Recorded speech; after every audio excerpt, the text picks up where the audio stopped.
Benissimo, bentornati dai Reporter Sera. Veniamo nel concreto, io vorrei una parola di Fabio Salviato. Allora Fabio, io so che tu sei presidente o comunque rappresenti Sefea, un'azienda, una ESCO, quindi Energy Service Company, assolutamente innovativa. Sì.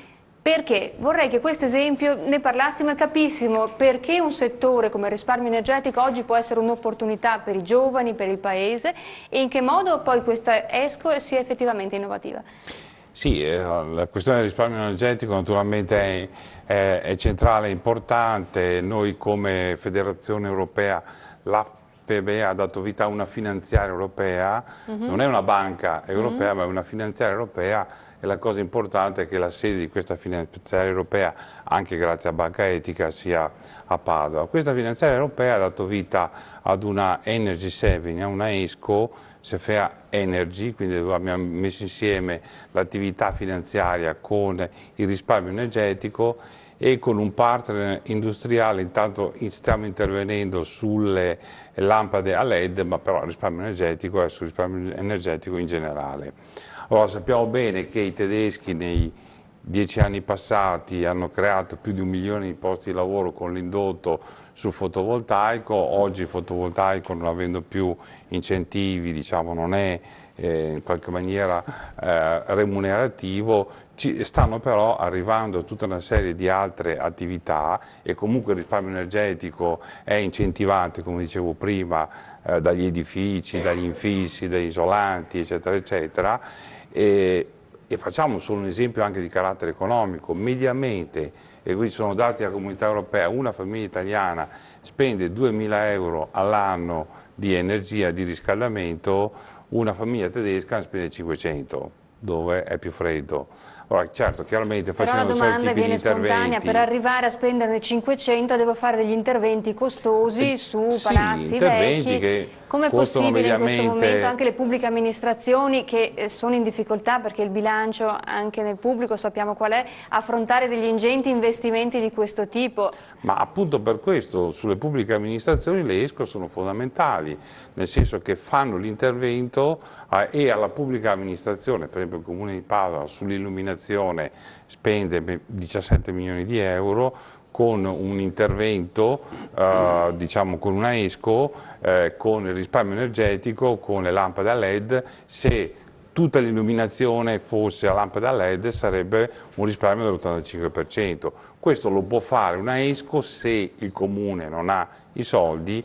Nell'arco di 8-9 anni c'è l'ammortamento di questo tipo di investimento e poi il Comune si viene a trovare per altri 8-9 anni con un risparmio, e da subito comunque i comuni, adesso prendiamo il Comune di Padova, i comuni in generale possono avere già un risparmio del 10-20%. Diciamo negoziando poi con la ESCO questo tipo di... Quindi la ESCO si prende in carico l'investimento economico di effettuare questo ammodernamento o cambio di attrezzature, esatto, e il Comune, vediamo continua se ho capito, a pagare la bolletta paga... con un risparmio di 10 negoziato 20%, poi alla fine dell'ammortamento, il periodo di ammortamento va dai 5 ai 7 anni, diventa proprietario dell'impianto e quindi ha il risparmio completo, che è l'85%, in questo caso nel LED.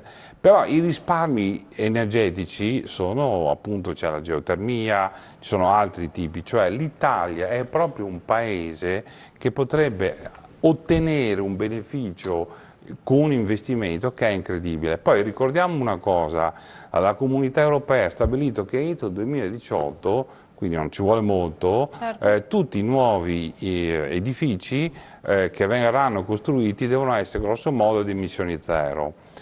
Gli austriaci tedeschi oggi si stanno preparando, quindi se noi anticipiamo, se le nostre amministrazioni, grandi o piccole che siano, cominciano ad anticipare questo, prepariamo anche i nostri imprenditori, diciamo, a entrare in questo mercato.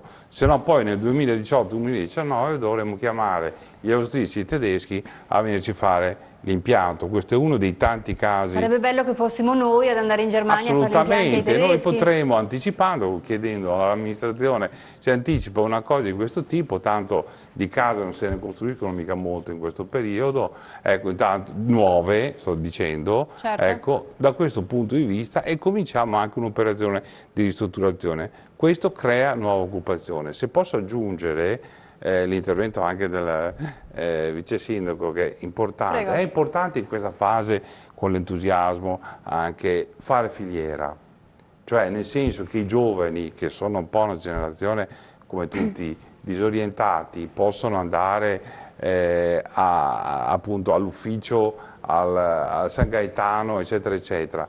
Però alla fine dobbiamo cercare di creare una filiera, io dico sempre, e questo purtroppo succede, purtroppo dico nel senso che in Germania dico uno entra con un'idea, un giovane esce con un'impresa, no? Una battuta chiaramente, però la filiera comporta la selezione e anche sostanzialmente l'orientamento verso il tipo di impresa, e se questo dovesse funzionare, normalmente nel 20% dei casi, nel 15-20% dei giovani possono anche arrivare a ottenere questo risultato, però poi ci vuole la formazione, poi ci vuole dopo la formazione la costituzione dell'impresa, e dopo la costituzione dell'impresa un minimo di capitale sociale, e poi l'avviamento e l'entrata sul mercato. Ecco, questo accompagnamento sostanzialmente intorno a questo tavolo c'è. Noi dovremmo cercare di fare filiera per permettere ai giovani e ai meno giovani di creare, diciamo, queste nuove iniziative. Noi incontriamo quasi ogni giorno dei giovani o di meno giovani che hanno idee brillantissime, okay? Non hanno capitale sociale, però certo. Oggi sappiamo che è importante avere l'idea, okay? Certo. Poi è anche altrettanto importante avere qualche soldino per poterla finanziare, questo assolutamente. Però questo, la cosa più importante è l'idea. Allora, l'idea però è un'emozione, questa emozione deve essere costruita in un'impresa, e questa impresa, piccola o media che sia, poi deve cercare di trovare un certo tipo di sbocco. La nostra regione ha tutte le caratteristiche di capacità di innovazione, di capacità di orientamento, perché il mondo e la dinamica di questo mondo sta andando, quindi sarebbe importante cercare di fare filiera, la cosa che magari facciamo fatica, non è che non ci sia la volontà, magari facciamo fatica, ma dovremmo cercare di porcelo questo obiettivo, forse loro se lo sono anche posti, ma ecco, con il contributo di tutti, diciamo, si riesce a uscire da questa situazione, perché questa situazione, scusate altri 2 secondi, però questa situazione non è solo, questa è una crisi sistemica, certo. Okay? E su questa crisi sistemica, dal dopoguerra ad oggi, non è solo carattere partita economica e carattere finanziaria, ne possiamo uscire, certo dobbiamo uscire assolutamente, ma quando? Nessuno ce lo sa dire. Sicuramente noi possiamo porre le condizioni come cittadini, come imprenditori, come soggetti organizzati, perché cominciamo a vedere, cominciamo a capire che c'è una domanda. La domanda del biologico, per dire, certo. Oggi, dopo 8 anni di crisi, ha ancora un incremento del 15-20%. Okay? Assolutamente. Ed altri settori. Quindi è importante cercare di capire e di lavorare in rete per far sì che... Assessore, in questo senso cosa dice? La proposta da accogliere? Assolutamente da accogliere, ma devo dire che in parte è già accolta e spiego il motivo. È già accolta, benissimo. No, è da rafforzare e potenziare sicuramente, perché il percorso è certamente lungo e la volontà di intraprenderlo in sinergia con le aziende, con gli imprenditori, partendo dai giovani, credo che sia un po' il nostro intendimento.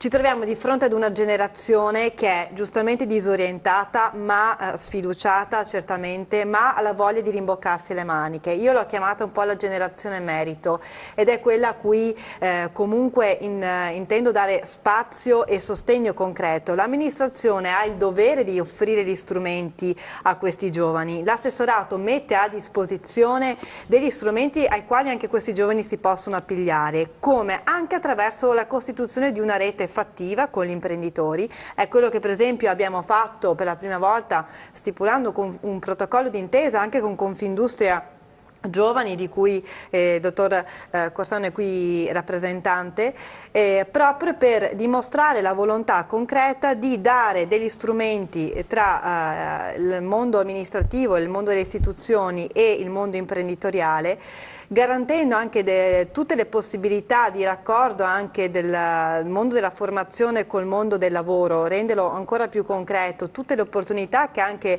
le imprese mettono a disposizione dei giovani, e e attraverso questo protocollo di intesa abbiamo intrapreso un percorso che intendiamo ovviamente portare avanti. È chiaro che è sicuramente una filiera che va potenziata, va allargata e quindi anzi fa ben sperare anche a noi di avere dei destinatari, degli interlocutori che si vogliono aggiungere e che anzi insieme vogliono dare un contributo ancora maggiore per questa generazione che va sostenuta realmente. Quindi io credo che l'unione fa la forza, lo spirito di squadra in questo momento è necessario se vogliamo iniziare a cercare di dare un futuro vero ad una generazione come la mia, che sarà la prima a stare peggio dei miei genitori, ma che nonostante questo non ha perso la speranza e la voglia per imboccarsi le maniche e costruirsi un percorso certamente in salita, ma che sia il più florido possibile. Quindi accolgo ben volentieri questa sfida, una sfida certamente impegnativa, ma che già da ormai 3 mesi a questa parte abbiamo cercato di concretizzare anche con il sostegno di Confindustria in Giovani, che approfitto per ringraziare. Ottimo, abbiamo una telefonata, se qualcuno in linea, pronto? Pronto? Pronto, buonasera. Buonasera, con chi parliamo? Sono Augusto dalla provincia di Venezia. Augusto, buonasera, con chi vuole parlare? Sì. Un po' con tutti quanti. Io sono un piccolo imprenditore agricolo e sto vedendo giorno per giorno che i sproloqui ormai qua si portano avanti a bizzeffe. È inutile che noi imprenditori proviamo a innovarci con nuove idee o quel che sia per vedere di portare a casa la pagnotta. Quando che abbiamo quelli che dopo proponiamo il nostro lavoro, poi ora di pagarci ce la mettono sotto il braccio a mo' di ombrello e per portare a casa i soldi la legge impiega 4-5 anni. Ma dove vuole che andiamo? Ma chi crede più a questa imprenditoria? A quello che diceva prima, se siamo tutti insieme, tutti qua. Ma dove vuole che andiamo in questa maniera? Che non siamo tutelati in nessuna maniera, siamo trattati peso dei pezzi da piedi. Ma quello che dice poi dei LED là, ma dove se le pescate queste storie qua? Grazie, propositivi per favore da casa. Grazie dell'intervento, sicuramente è un periodo difficile, sicuramente i pagamenti sono infiniti e dilazionati, lo Stato per primo oggi non paga, perché era stato promesso un pagamento di un arretrato importante già entro settembre, ma si parla dell'articolo 18, si parla delle ius soli, ma i pagamenti arrivano, Ramundo? Sì, il problema è che molte sono ormai sul lastrico perché attendevano a settembre, anzi si diceva addirittura che sarebbe andato il Premier a farsi la passeggiata con Vespa se non avesse mantenuto la promessa. Nessuno, né Vespa né Renzi, ha fatto la scalata sulla collina fiorentina. Questo dice lunga sul fatto che qui mi pare che si parli molto, ma poi si stringa a poco. Gli imprenditori, i professionisti, i tecnici della materia, i presidenti degli enti hanno bisogno di risposte chiare, precise.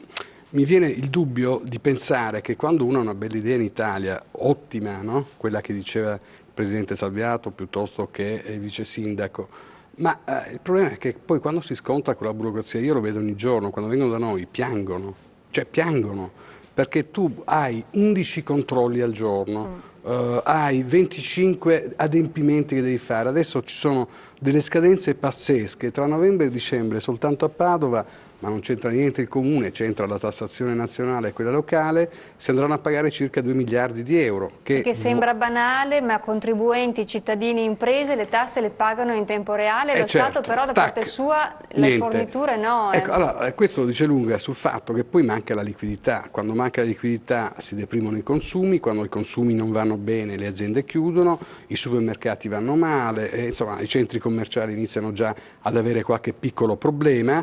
Quindi voglio dire, poi non lo so quello che succederà da qui a qualche anno. Io di solito faccio previsioni a medio termine e dico che se non si pone un rimedio immediato, innanzitutto iniezioni di fiducia a tutti, alle famiglie soprattutto, perché oggi più che mai noi assistiamo a una situazione psicologica pazzesca, cioè genitori che non possono più dire al proprio figlio ti ho portato da mangiare, cioè nel senso che porta lo stipendio a casa. le mamme che sono costrette in molti casi ad andare a fare dei lavori che magari fino a qualche tempo fa non avrebbero mai immaginato di fare. Allora, questa è poi praticamente, concretamente la nostra Italia. Certo. E soprattutto qui a nord-est il problema è serio, perché si era abituati, forse un po' sopra le rime, ad avere un po' di benessere. Adesso il benessere è venuto meno, per cui la gente non ce la fa a pagare il mutuo, non ce la fa a comprarsi magari anche un elettrodomestico e neanche a rate.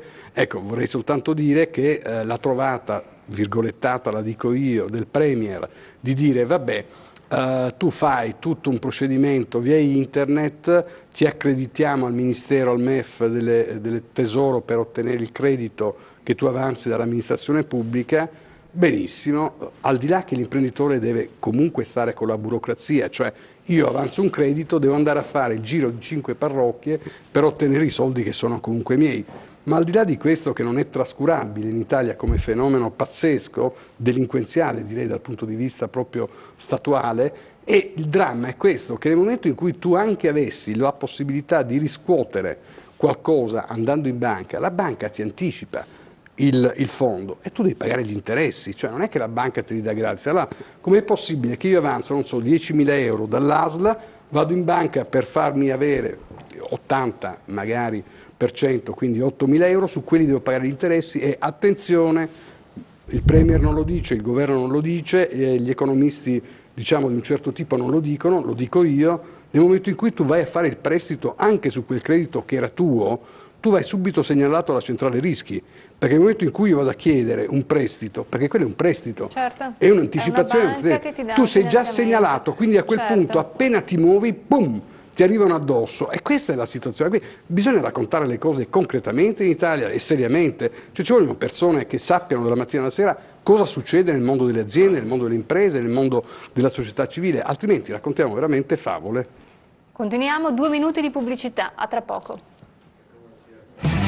C'è stato.